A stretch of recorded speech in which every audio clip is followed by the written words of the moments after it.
coquettes. Well, today we're going to be making fajita boats.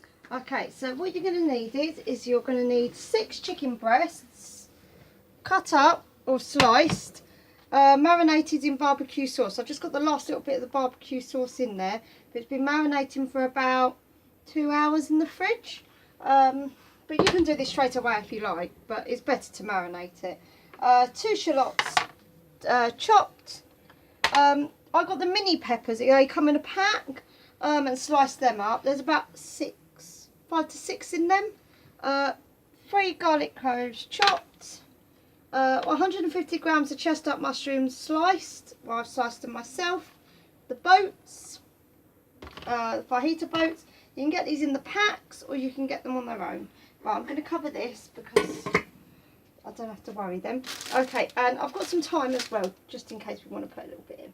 Okay, so I'm going to take these over here and I'm going to get this up to heat.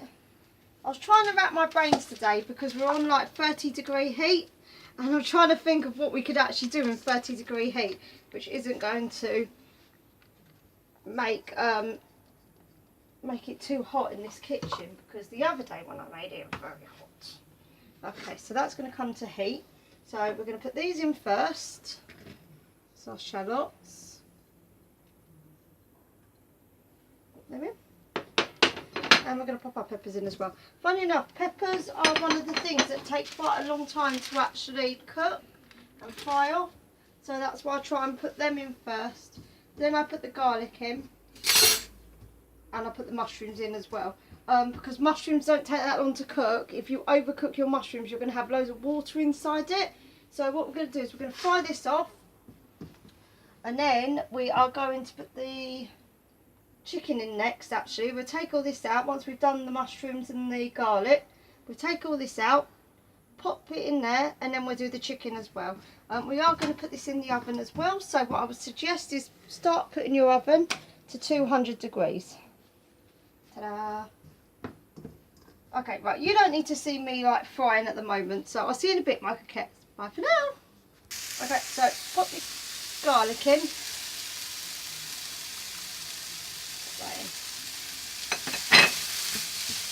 Thing is, I want this quite quick because I don't want everything to burn either. It is going to be cooked in the oven, so don't worry too much.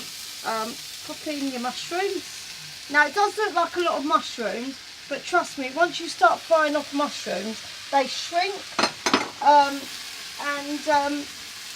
then you feel like you haven't put enough mushrooms in. So just give it a bit of time as well, just to stir it. If you want to put up a little bit more in with the olive oil or whatever you're using, I don't mind what you use as long as you're comfortable with it.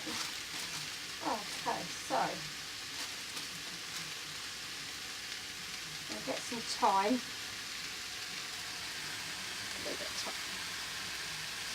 Nice just to give it that tiny bit of flavour. Got onion on me now. Okay, so we're going to take this point to say hello to Gary, our cameraman. Without him we wouldn't be able to do it. In fact, actually the other day I was meant to be doing, showing you how to make the pesto, and I decided to do it myself, and it went disastrously wrong. So that's why we have Gary here. Just do a little bit more. I mean, once your chicken's cooked a little bit as well, you can add this all back in, but we just want to fry this off a little bit as well, just so that we get it all fried off without the chicken being in the way. Sometimes it can be quite hard to get round chicken while it's cooking as well.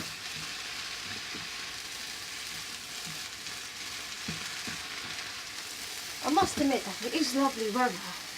It is nice to see the sunshine. Better than the boring dull grey skies we normally get, isn't it? Okay. So that's that done. So I'm going to take up the heat just for the moment. I'm going to try and get it all in here. Let's see. Now I'm using a non-stick wok. I find woks a lot easier to use than saucepans, because you've got the roundness on them, and when you try and get everything out of it, it more or less does come together. Whilst sometimes I find that when you're doing it with saucepans, because they're squarish, well, squarish, they're round, but they're flatter, so when you try and pour it out, it becomes flat and everything just goes off the whole pan. So, hence why I like my wok. So, I'm going to put this all here. I'm going to put that over there. I'm going to clean up in a little bit, but at the moment, we're doing this. Okay, so I'm going to put our mushroom mix over there for the moment. I'm going to spray a little bit more.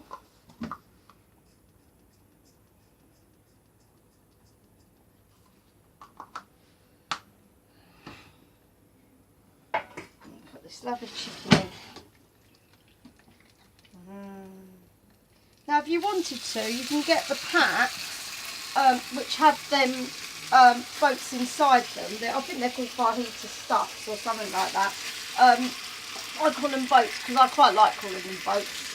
But you can buy them and that's no problem whatsoever.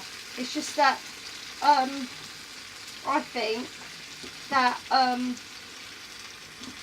I think they're nice as well to have. It's different.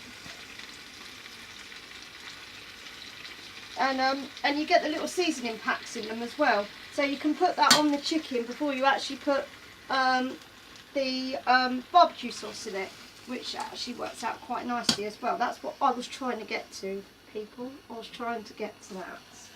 Okay, so that chicken off.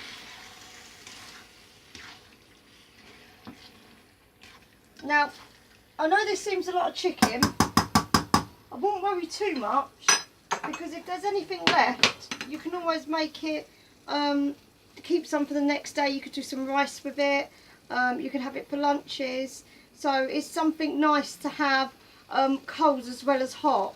But you can get mini ones of these. I've done the mini quiches with these on one of my videos, and you can make them into that as well, little ones. So party food as well, perfect. Picnics, perfect. Okay, so now you can see how much of the liquid is coming out of the mushrooms now, and this is what I was warning about. It's not that my mushrooms are overcooked, it's that it generally does let some out.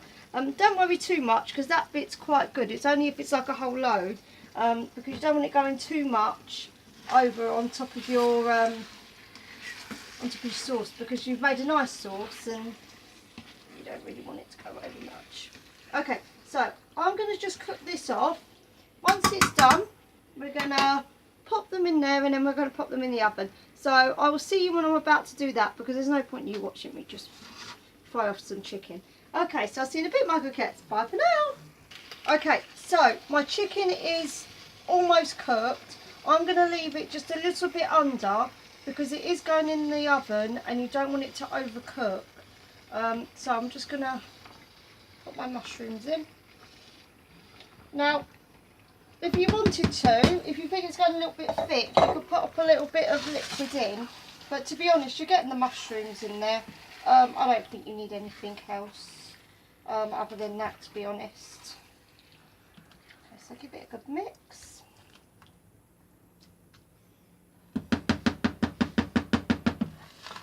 Put that over there. Try and move everything if I can. Over here. And I'm going to move these boats over more nearer to us so that it's better. Okay, so we're going to put a little bit of chicken. Remember, you want the vegetables in there as well. So pop them in.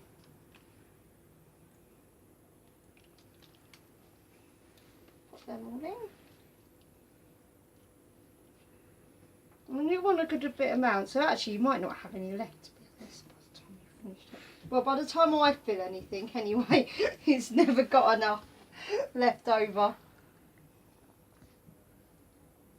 So I'm very pleased to announce that I've gone back to my old rota. Hooray! So I don't have to rush anymore to try and get a cooking with Yanni video out. I can actually relax a little bit. So that's very nice actually, because it gives me time to plan on actually what I want.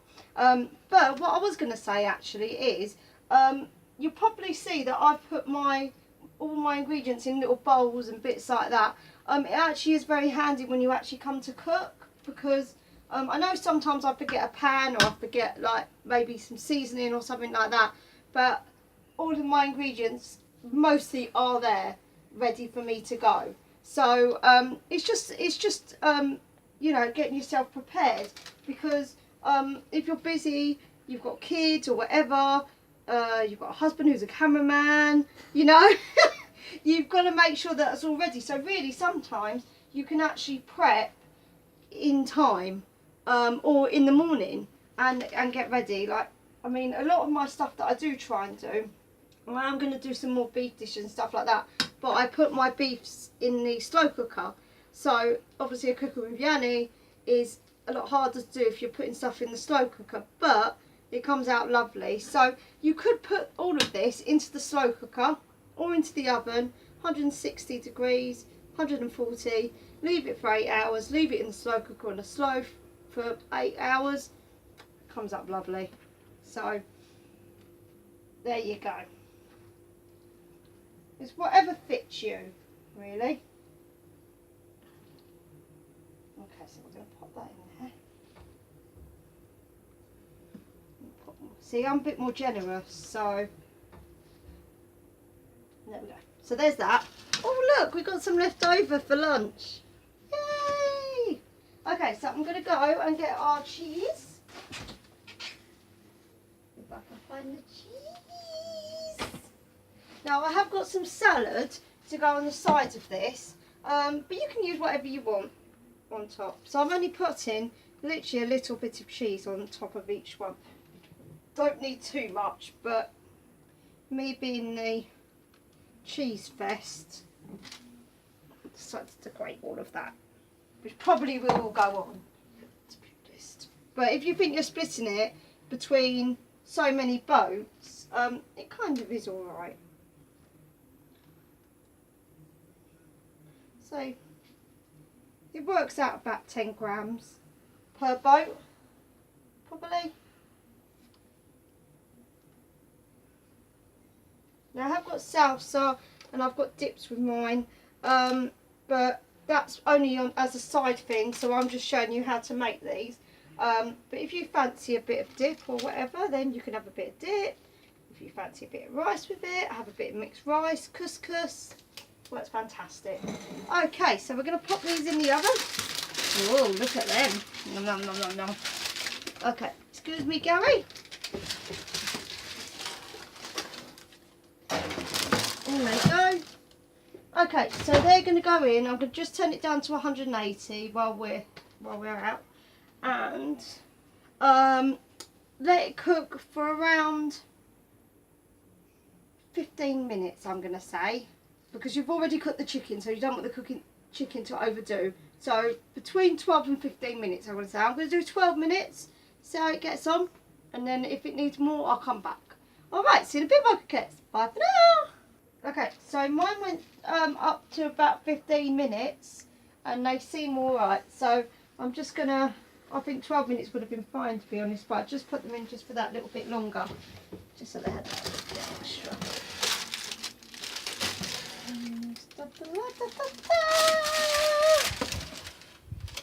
Beautiful. Okay, so close this up. That's the oven.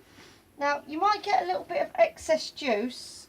If you want to, you can drain that off a little bit, but I think I'm alright. I don't think it really needs draining off that much, but I might just do it a tiny bit just to help it.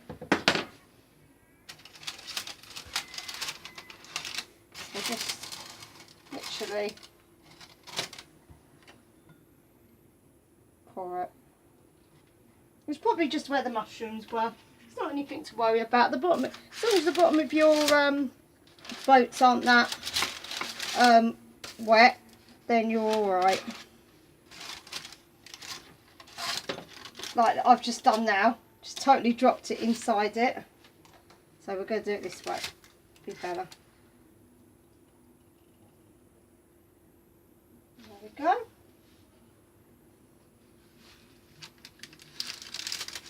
Just touch that. It just gets the little bit of the excess out of it. It doesn't need a lot of it, but just helps it that tiny bit.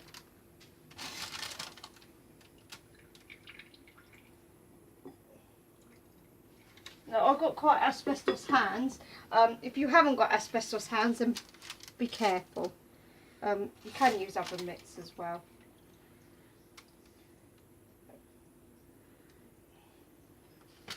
I mean, obviously you can only get so much mixture out without throwing your whole things all over the place. So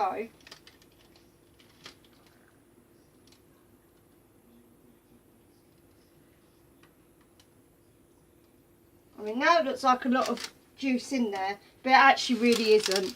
It's just a little excess bit. So,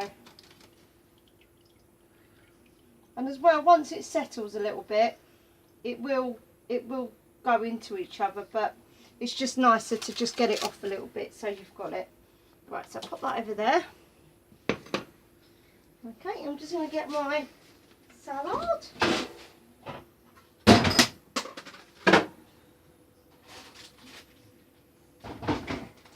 Okay, we've got things flying out the fridge at me.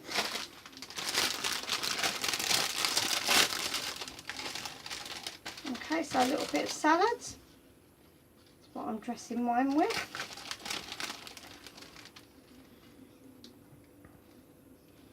Okay, and there you are.